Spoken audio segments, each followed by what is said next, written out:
Di tahun 2021, gue mendapatkan $5.350 dari YouTube. Kurang lebih 80 jutaan. Di tahun 2022, gue mendapatkan $6.491 dari YouTube. Kurang lebih 98 jutaan. Dan di tahun 2023 ini, dengan banyak kabar terhadap resesi, PHK, dan sekarang robot sudah bisa bikin konten, strategi apa yang akan gue adopsi untuk memastikan gue bisa tetap menjadikan ini profesinya gue? Sebelum gue mulai dulu, gue pengen kita sefrekuensi dulu, karena gue yakin banyak dari warga kreatif di sini yang pertama kali nonton gue. Buat terkesan kok nih orang mendadak ngomongin penghasilan ya, karena gue tahu di budaya timur itu ada sesuatu yang tabu untuk ngomongin penghasilan di dunia maya ini. Jadi buat kalian kagak tahu, ini semua tuh eksperimen, sebuah studi kasus dimana bisa gak sih yang bukan siapa-siapa, yang shotnya gini-gini aja, kagak collab, kagak giveaway, dan ngomongin suatu materi yang harusnya tidak banyak orang yang suka dengerin, yaitu membaca buku. Orang seperti itu bisa dapat berapa duit sih di dunia maya ini? Apakah beneran yang bukan siapa-siapa bisa mendapatkan puluhan juta di dunia maya ini? Dan ini gue jalan ke tahun ketiga di mana gue menjadikan kreator ini profesinya gue melihat ini saat yang tepat untuk gue membagikan beberapa strategi di tahun 2023 ini yang gue rasa relevan buat kalian para kreator juga.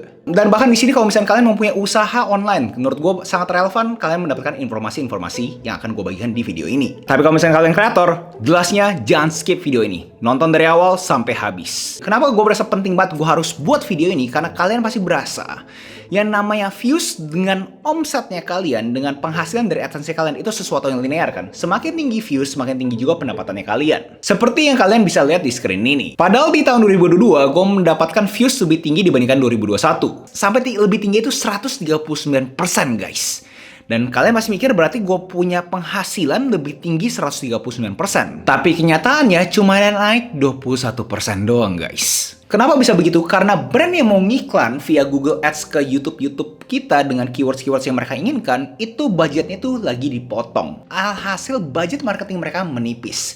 Jadi duit yang mereka taruh, yang biasa mereka keluarkan untuk mereka spend di Google Ads, untuk mereka keluarkan di Google Ads, ya itu semua lagi dipotong tuh. Dan kalau misalkan seperti itu, berarti kita sebagai kreator yang berbagi hasilnya dengan YouTube, di mana 55% kita, 45% YouTube, ya kita juga kena imbasnya. Dimana gue udah ada video yang menjelaskan lebih detail apa itu CPM dan RPM. Kalian boleh cek video gue yang itu kalau kalian mau tahu lebih detailnya. Tapi buat kalian kagak peduli, ya pokoknya CPM kita di tahun 2023 ini dispekulasi makin lama makin rendah. Karena keadaan makro di tahun 2023. Itu kenapa gue berasa penting banget kalian mempunyai strategi monetisasi di tahun 2023. Gimana sih caranya kalian bisa meningkatkan views dan pastinya juga bisa meningkatkan kalian punya penjualan. A.k.a. duit, a.k.a. cuan. Pertama yaitu optimalisasi YouTube Shorts. Gue tahu banyak banget kreator yang masih tidak mau main di YouTube Shorts karena mereka berasa YouTube itu long form. Tapi kalau kalian kagak tahu, YouTube Shorts tuh lagi didewain sama YouTube. Banyak banget kreator-kreator yang jadi gede gara-gara YouTube Shorts-nya. Salah satunya adalah gue punya murid, atau lebih tepatnya pesertanya gue di Ruang Kreatif, e-course-nya gue, namanya Gozi. Dia itu punya satu YouTube channel dan kemarin itu dia bahkan bisa mendapatkan YouTube Short Fund. Dimana YouTube Short Fund itu sudah menyiapkan 140 juta per kreator setiap bulannya jikalau kalian bisa mendapatkan matriks-matriks yang diinginkan oleh YouTube. Contoh si Gozi baru mulai banget YouTube Shorts, dia langsung bisa dapat sekian banyak guys dari YouTube Shorts Fund. Menurut gue ini luar biasa banget. Tapi lebih uniknya lagi, YouTube Shorts itu kagak cuma punya short fund. Mereka sekarang juga sudah share ads revenue through YouTube Shorts. Jadi kalau misalnya kalian tahu YouTube long form ini ada AdSense-nya kan ya. Di YouTube Shorts sekarang juga bisa. Cuma sekarang bedanya pembagiannya kita 45%, YouTube 55%. Untuk kalian bisa berpartisipasi di Google AdSense via YouTube Shorts, kalian butuh 10 juta views. Dan jelasnya butuh 1000 subscribers. So buat kalian di sini yang pengen mencari duit lebih di YouTube, gue sangat rekomendasiin kalian coba fokus di YouTube Shorts. Karena terbukti dari contoh kasus pesertanya Ruang Kreatif yaitu Gozi, Zona Universal, doi bisa mendapatkan sekian banyak guys dalam waktu yang sangat singkat. So ini adalah kesempatan kalian untuk fokus ke YouTube Shorts. Buat kalian yang nggak paham sama YouTube Shorts, gue ada tutorial cepat buat kalian mengerti gimana cara main YouTube Shorts. Dari apps-nya kalian bisa kayak TikTok gitu. Kalian bisa taruh atau upload kalian punya video yang udah kalian edit sebelumnya. Atau kalian bisa langsung kayak like-nya TikTok. Habis itu kalian tinggal next. Habis itu kalian juga langsung bisa add music. Nah bener persis kayak TikTok nih. Terserah kalian mau pilih Bos, hai. musiknya seperti apa. Bos, Dan kalau kalian udah suka, tinggal kalian pencet next. And habis itu udah upload, beres deh. Lanjut coba menggunakan AI, karena gue tahu banget banyak dari kalian yang susah untuk berkarya karena kalian kehabisan ide.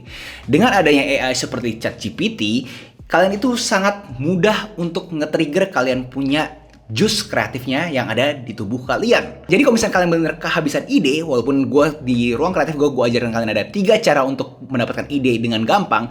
Pertama itu adalah aha moment, kedua adalah topi produser, ketiga adalah coal mining. Tapi asumsi aja kalian bener lagi gak bisa lagi, beneran kayak buntu banget. Kalian bisa nanya ChatGPT guys, apa sih yang menurut ChatGPT relevan diomongin di dalam niche-nya kalian masing-masing. Dan itu bikin kalian kagak overthinking lagi dan bikin kalian tuh bener-bener langsung fokus aja ke kerjaan kalian, yaitu berkarya terhadap judul yang direkomendasikan oleh ChatGPT. Dan dengan ada efisiensi waktu terhadap kalian mencari ide, akhirnya kalian mempunyai waktu lebih banyak lagi dong. Dan waktu yang lebih banyak lagi kalian bisa alokasikan ke hal-hal lain. Dan ini masuk ke poin berikutnya, yaitu kalian harus cari sumber pendapatan lain selain AdSense. Dimana paling mudah adalah brand deals. Endorsement ngomong paling gampangnya. Dimana brand mau tap in ke kalian punya YouTube channel, ya kalian kasih tahu harganya sekian bro, kalau misalkan kalian mau tap in ke YouTube channelnya gue.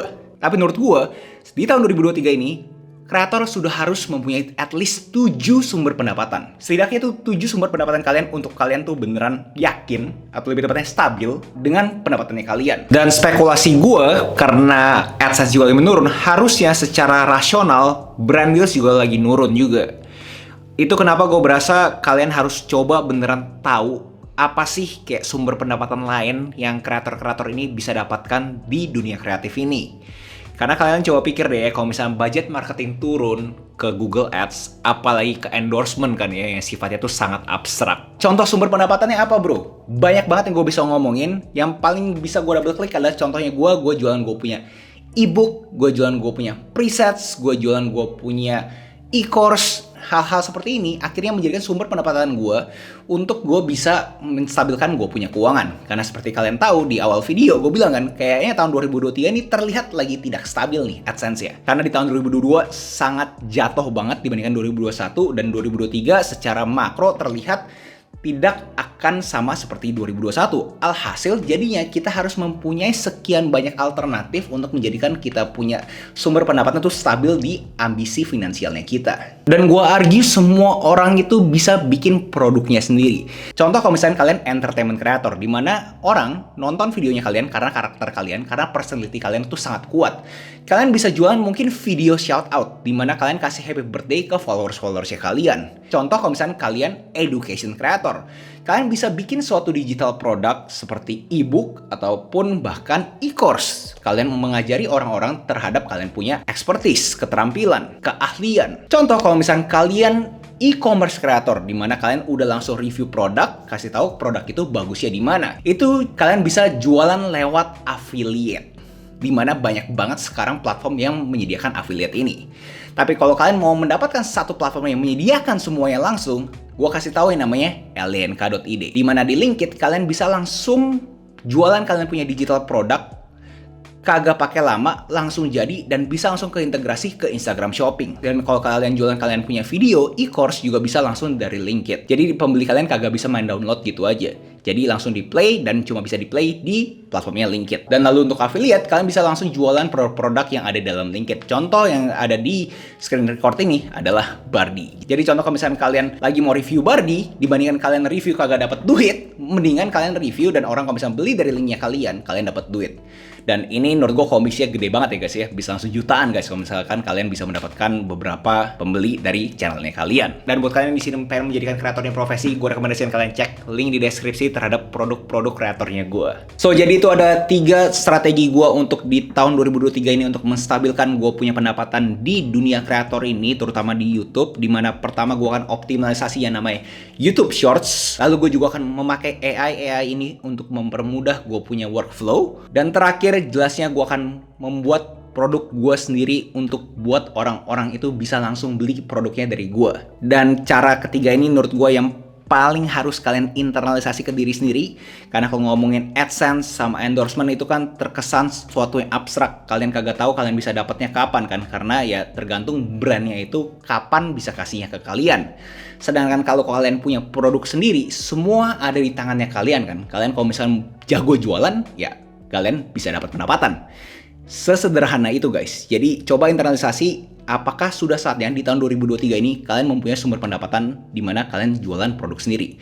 Bisa digital produk, bisa physical produk, atau bahkan affiliate. So itu aja video essay hari ini. Nextnya kalian pengen gue ngomongin apa, tinggal komen aja di bawah. Dan buat kalian tertarik untuk gimana cara kalian mendapatkan followers lebih banyak, mendapatkan views lebih banyak, kalian bisa cek video-video YouTube gue yang lain. Itu aja, jangan lupa like, comment, subscribe, nyalain notifnya, share ke teman kalian, and I'll see you in next video. Salam kreatif.